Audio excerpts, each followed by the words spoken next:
Hello दोस्तों, स्वागत है आप सबका मेरे चैनल A to Z जी के स्टडी पे। इस वीडियो में हम बात करेंगे आधुनिक भारत के इतिहास के 50 महत्वपूर्ण प्रश्नों के बारे में जो कई बार विभिन्न प्रतियोगी परीक्षाओं में पूछे गए हैं। अगर आपको उत्तर पता हो तो कमेंट बॉक्स में ज़रूर बताएं और इन प्रश्नों को एक तरह से रट लें। तो चलिए शुरू करते हैं। पहला इम्पोर्टेंट क्वेश्चन है दोस्तों, भारत में साम्यवाद के पथ प्रदर्शक कौन थे? नीचे दिए गए विकल्प हैं और इसमें से सही उत्तर है C. M. N. Roy. Naveennath राय भारतीय कम्युनिस्ट पार्टी के संस्थापक भी थे दोस्तों।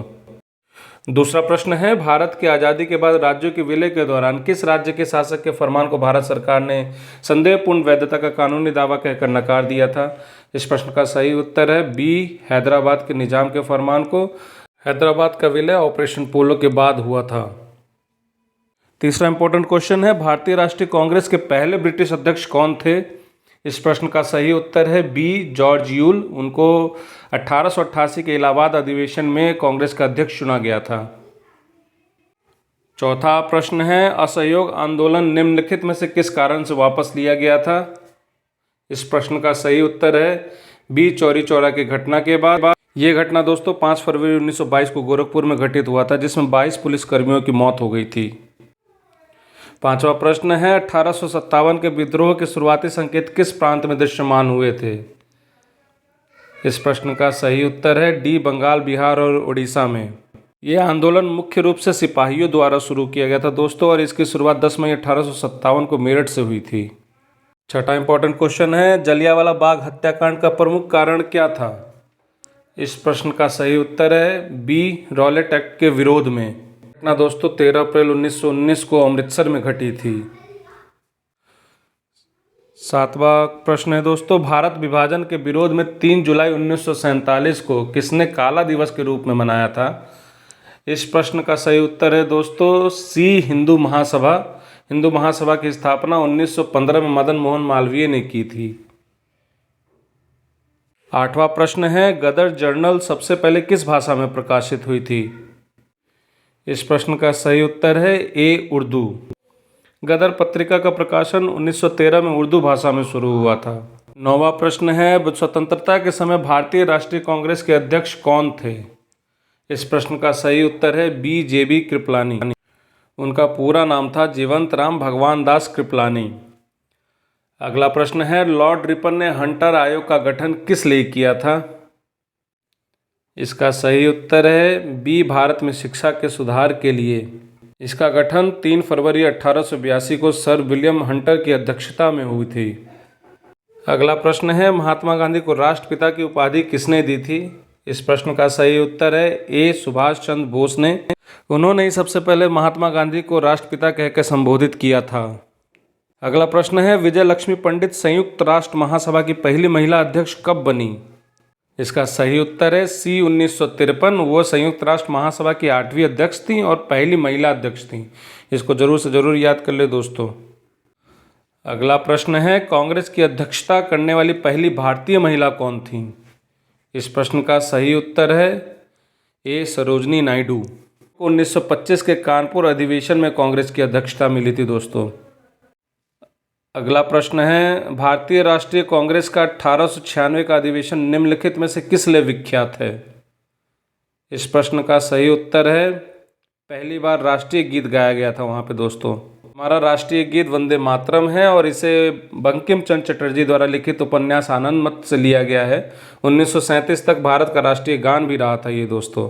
अगला प्रश्न है, अवध को किस आधार पर ब्रिटिश क्षेत्र में अधिग्रहित किया गया था? इसका सही उत्तर है B. कथित कुशासन के कारण। अवध एकमात्र ऐसी रियासत थी जिसको इस आधार पर अधिग्रहित किया गया था 1856 में। इसे याद कर। अगला प्रश्न है, भारत में पुलिस सेवा का जनक किसे माना जाता है? इस प्रश्न का सही उत्तर है C. Lord Cornwallis. सिविल सेवाओं का भी जनक कहा जाता है। क्वेश्चन है, पिंगली वेंकैया निम्नलिखित में से किससे संबंधित है? इस प्रश्न का सही उत्तर है B. भारतीय राष्ट्रीय झंडा। राष्ट्रीय झंडे का डिजाइन पिंगली वेंकैया द्वारा तैयार किया गया था। इसे स्वीकार 22 जुलाई 1947 को किया गया था। प्रश्न है, निम्नलिखित में से किसे धर्म चक्र कहा जाता है? इस प्रश्न का सही उत्तर है C. भारतीय झंडे में मौजूद 24 तीलियों से निर्मित चक्र को। ये सफ़ेद पट्टी में बीच में मौजूद होता है दोस्तों और इसे ही धर्म चक्र कहा गया है। प्रश्न है, भारतीय राष्ट्रीय कांग्रेस के पहले मुस्लिम अध्यक्ष कौन थे? इस प्रश्न का सही उत्तर है डी बदरुद्दीन तैयब जी। वे बॉम्बे में पहले भारतीय बैरिस्टर थे, भारत के दूसरे मुख्य न्यायाधीश थे और उनको कांग्रेस के तीसरे अधिवेशन में अध्यक्षता मिली थी 1887 में दोस्तों। प्रश्न है भारतीय क्रांति का पिता किसे कहा जाता है, जल्दी बताएं दोस्तों। इस प्रश्न का सही उत्तर है डी बाल गंगाधर तिलक को। तिलक ने सबसे पहले स्वराज की मांग की थी और इनको यह उपाधि वैलेंटाइन चिरोल द्वारा दी गई थी। अगला प्रश्न है भारत का पहला पंजीकृत ट्रेड यूनियन कौन सा था दोस्तों। इस प्रश्न का सही उत्तर है सी मद्रास लेबर यूनियन। स्थापना 1918 में बीपी बाडिया और वी कल्याण सुंदरम ने साथ मिलकर की थी। अगला प्रश्न है महात्मा गांधी ने कांग्रेस को किस अधिवेशन में एक बार अध्यक्षता की थी। सही उत्तर है बी बेलगांव। 1924 में कांग्रेस के बेलगांव अध्यक्ष में महात्मा गांधी अध्यक्ष बने थे और केवल एक बार ही अध्यक्ष बने थे। अगला प्रश्न है गांधी इरविन समझौता भारत के निम्नलिखित में से किस आंदोलन से संबंधित था। इस प्रश्न का सही उत्तर है बी सविनय अवज्ञा आंदोलन। समझौता 5 मार्च 1931 को किया गया था और ये समझौता गांधी और इरविन के बीच हुआ था दोस्तों। अगला प्रश्न है निम्नलिखित सुधारकों में से किसने आर्य समाज की स्थापना की थी। इसका सही उत्तर है बी स्वामी दयानंद सरस्वती जी द्वारा। समाज की स्थापना दयानंद सरस्वती द्वारा 1875 में बॉम्बे में किया गया था। अगला प्रश्न है दोस्तों पहली बार पूर्ण स्वराज कांग्रेस द्वारा कहाँ घोषित किया गया था। इसका सही उत्तर है ए लाहौर में। ये घोषणा 19 दिसंबर 1929 को लाहौर अधिवेशन में किया गया था दोस्तों। सत्र में जवाहरलाल नेहरू को कांग्रेस का अध्यक्ष भी चुना गया था। अगला प्रश्न है निम्न में से किस वर्ष के भारत पाक युद्ध के बाद ताशकंद समझौता किया गया था। इस प्रश्न का सही उत्तर है बी 1965 के युद्ध के बाद। ये समझौता भारत के प्रधानमंत्री लाल बहादुर शास्त्री और पाकिस्तान के राष्ट्रपति मोहम्मद अयूब खान के बीच हुआ था। ये एक शांति समझौता था दोस्तों। प्रश्न है निम्नलिखित में से किस स्थान से सुभाष चंद्र बोस ने दिल्ली चलो का अपना प्रसिद्ध आह्वान किया था। इस प्रश्न का सही उत्तर है डी सिंगापुर। यहीं उन्होंने आज़ाद हिंद सरकार और भारतीय राष्ट्रीय सेना का गठन भी किया था दोस्तों। इंपॉर्टेंट क्वेश्चन है निम्नलिखित में से कौन भारत की स्वतंत्रता के समय यूनाइटेड किंगडम के प्रधानमंत्री थे। इस प्रश्न का सही उत्तर है डी क्लेमेंट एटली। उनके कार्यकाल के दौरान ही 1947 में भारतीय स्वतंत्रता अधिनियम को भी पास किया गया था दोस्तों। अगला प्रश्न भूदान आंदोलन किसने प्रारंभ किया था। इस प्रश्न का सही उत्तर है विनोबा भावे। अगला प्रश्न है आनंद मठ के लेखक कौन हैं। इसका सही उत्तर है ए बंकिम चंद्र चटर्जी। अगला प्रश्न है भारत की संविधान सभा किसके अनुसार गठित की गई थी दोस्तों, जल्दी बताएं। इस प्रश्न का सही उत्तर है डी कैबिनेट मिशन योजना के अंतर्गत। अगला प्रश्न है भारत के राष्ट्रीय पंचांग किस संवत पर आधारित है दोस्तों। इस प्रश्न का सही उत्तर है बी शक संवत। अगले प्रश्न पे चलते हैं दोस्तों। किसने 1898 ईस्वी में बनारस में सेंट्रल हिंदू कॉलेज स्थापित किया था जो कि बाद में बनारस हिंदू विश्वविद्यालय का केंद्र बन गया। इस प्रश्न का सही उत्तर बताएं दोस्तों। सही उत्तर है सी एनी बेसेंट द्वारा। अगला प्रश्न है भारत में सिविल सेवाओं का सूत्रपात किसने किया था, जल्दी बताएं दोस्तों। इस प्रश्न का सही उत्तर होगा डी लॉर्ड कॉर्नवालिस द्वारा। अगला इंपॉर्टेंट क्वेश्चन है किस वर्ष उड़ीसा बिहार से पृथक यानी अलग हुआ था। प्रश्न का सही उत्तर है ए 1936 में। अगला प्रश्न है स्वतंत्र भारत का अंतिम गवर्नर जनरल कौन था, बताएं दोस्तों।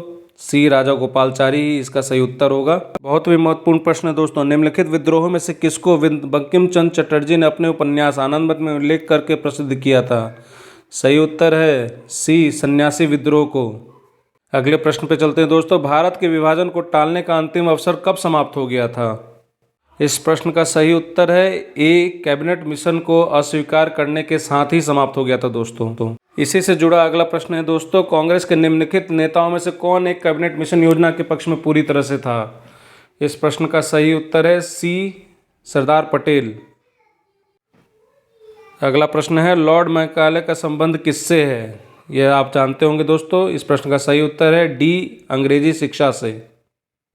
अगला प्रश्न है दोस्तों। जब भारत को स्वतंत्रता प्राप्त हुई थी तब इंग्लैंड में से निम्न में से किस पार्टी की सत्ता थी। इस प्रश्न का सही उत्तर है ए लेबर पार्टी की सत्ता थी दोस्तों, याद कर ले आप इसे। अगला प्रश्न है दोस्तों। अंग्रेजी पुलिस अफसर कैप्टन सॉन्डर्स को किसके द्वारा गोली से मारा गया था। इस प्रश्न का सही उत्तर है डी भगत सिंह द्वारा। अगले प्रश्न पे चलते हैं। असहयोग आंदोलन जो 1920 से 22 तक चला था उसको क्यों निलंबित किया गया था? सही उत्तर है डी, चौरी चौरा में हुई हिंसक घटना के कारण दोस्तों। अगला प्रश्न है, भारत एवं पाकिस्तान का विभाजन किस योजना के तहत हुआ था? इस प्रश्न का सही उत्तर है दोस्तों सी, माउंटबेटन योजना के तहत।